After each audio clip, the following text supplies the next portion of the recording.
Sup YouTube, Kona7 here, bringing you all a new lazy review. It was close this week. The Tomica market base was truly pushing hard, but in the end, even after discounting some double votes, Shin Sekai Yori was the narrow victor. Which truly I am happy about, because I've wanted to talk about this stellar gem of an underrated anime in full for quite some time. So sit back and enjoy as you're brought from the new world. Shin Sekai Yori was a 25-episode anime season that aired in the fall of last year, but just finished up in the winter of this year. It was an A1 Pictures animated show, which was okay. A1 has done a lot of different shows, and they do it at the same time, no less, but they've had a lot of experience. Shin Sekai's genres were drama, horror, sci-fi, and supernatural. Quick review, it had some terrible bumps, but overall I found it to be an extremely intriguing and interesting watch, and I'm glad I stuck to it. The story starts off in Japan, of course, but in Japan 1,000 years in the future. And get this, in a future where a utopian society has been achieved and maintained, primarily by humans in possession of the power of the gods' telekinesis. And when our protagonist, Saki Watanabe, awakens her own power, she enters into a trading academy with 4 other children: Satoru, Maria, Shun, and Mamoru. And as utopian societies tend to exhibit in popular media, not all is as it seems. Rumors about a demonic cat abducting children circulate, as well as ones about students in the academy mysteriously vanishing. The world and history of this utopian society is shrouded in mystery, but appears to be darker than it is at first glance. The plot of Shin Sekai Yori is truly phenomenal, but it is certainly not a casual watch. Shin Sekai Yori delves you full force into its world, where it hits you with deep plot, heavy feelings, and a brutally mysterious atmosphere. And does it ever hit you hard? I feel you have to be warned about this, as if you go into this anime with a positive feeling, if you want a laughter-inducing show, you're just not gonna make it. The plot is fantastic, but it requires some analyzing, and maybe some deeper insight, as the plot is deep on multiple levels. So you have to take this anime seriously, where a problem arises. As you are seriously taking in this fantastic plot, atmosphere, and feeling, Shin Sekai Yori will throw you some curveballs. Sections of the show, say like episode 8, are very, very distracting. I understand, I know, you just gotta get past them.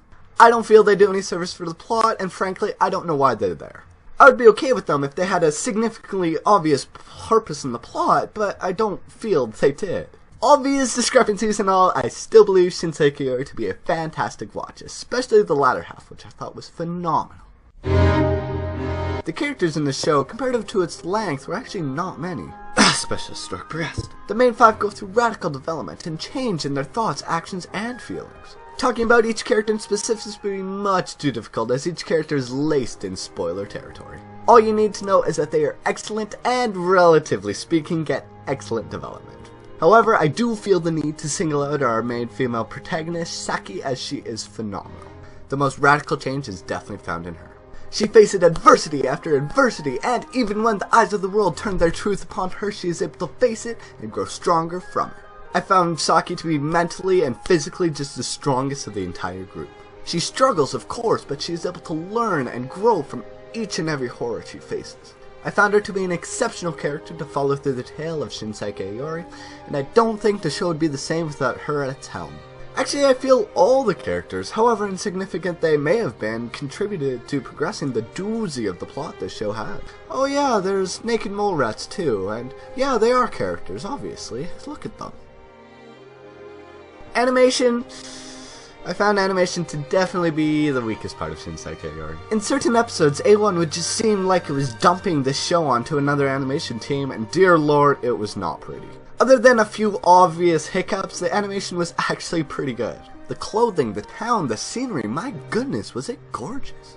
Everything felt so unique, and it all contributed to the entire ambience of the show. The designs of all the different creatures throughout the show were also fantastic. Sound, dear god, was it good. Shin Sekai Yori had some of the best background music for capturing the mysterious vibes expressed. From the choir singing tracks to the goosebump bringing orchestral pieces, my god, was background music good.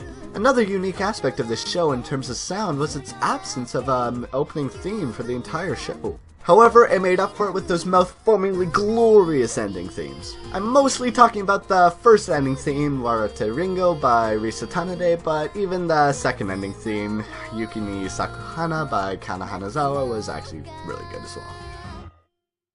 Overall, I thought Shin Sekai Yori was one of the best works to come from recent anime. Its plot had me so engaged and intrigued that even when the show threw me some curveballs, I was like, okay, I'm still entangled in this glorious plot. Shin Sekai Yori was a drastically overlooked and underrated anime, and I implore you all to give the show a try.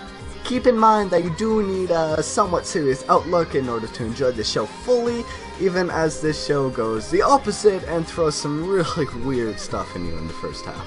Do keep in mind this review while watching, as you gotta get past all that, and then it'll be one of the most interesting and intriguing watches to have come from recent anime. Whew, that was a lot of talking. Gosh, it feels good though. I love talking about good anime like this, it just makes me so happy. So you've heard my thoughts on this show, but I'd want to hear yours, so leave them in that fun area down below. And while you're down there, be sure to vote for one of the 2 contenders for a laser review next week.